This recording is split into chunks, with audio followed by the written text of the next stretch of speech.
This way. Come on. I figure if working moms can work full-time and have kids, then my campaign will be my kid, and I'll work full-time and the campaign will be at daycare from 9 to 5. I would like to bring a young millennial woman voice to the Republican Party and to truly represent the voters who have been left behind by today's Republican establishment.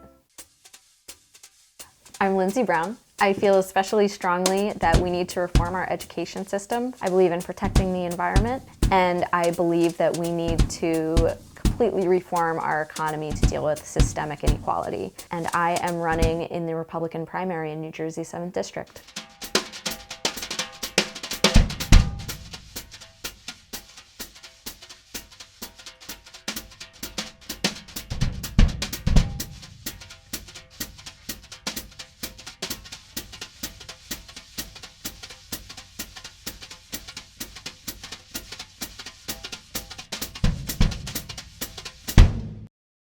I don't love the two-party system, but I feel like it's completely idealistic to try to build up a third party in this political climate. Your best bet is to reform the two parties that are there. I was actually really excited to vote for Hillary Clinton. I think that most of the hatred against her and most of what made her so polarizing is just the fact that she's a woman, and a lot of people still can't really handle that.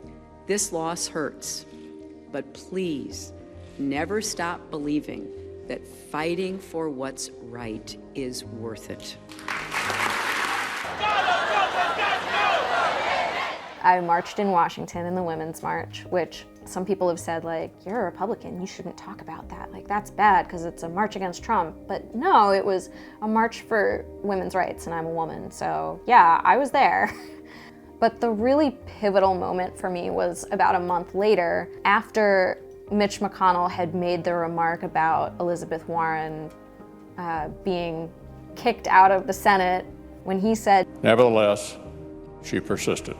That really resonated with me. A few hours later, we were getting ready for bed, and I, look over at my husband who's reading something on his phone, and I go, "Hey, I think I want to run for Congress." And he goes, "Okay." And that pretty much cemented the decision.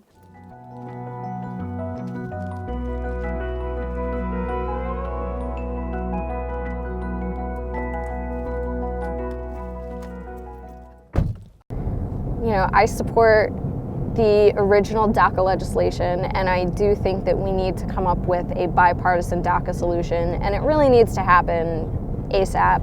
And I'm really frustrated about the fact that the Democrats have been pushing back against negotiations because of Trump's stipulation that funding for the wall needs to be in any DACA package. Give him his damn wall. And let's move forward on DACA, because DACA will ultimately help more people than the wall will hurt. And I'm not a fan of the wall. It's gonna cause all kinds of environmental hazard. It's a huge waste of money. But, this is what compromise is. You're supposed to both walk away from the table feeling a little icky about it, but ultimately you're going to get more of what you need than less. Some of Trump's base has agreed with some of the uglier parts of Trump's language. When they go low, we go high. And I realize that Michelle Obama said that, but I feel like it's something that we can all live up to.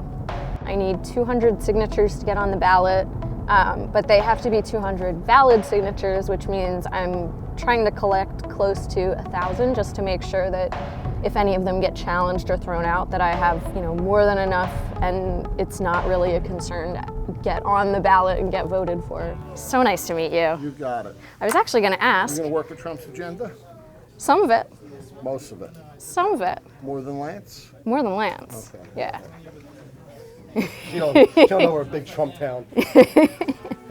There are a lot of really amazing men and women who are stepping up, and because of that, I think we do have a real shot and hope for better equality for everyone in the future.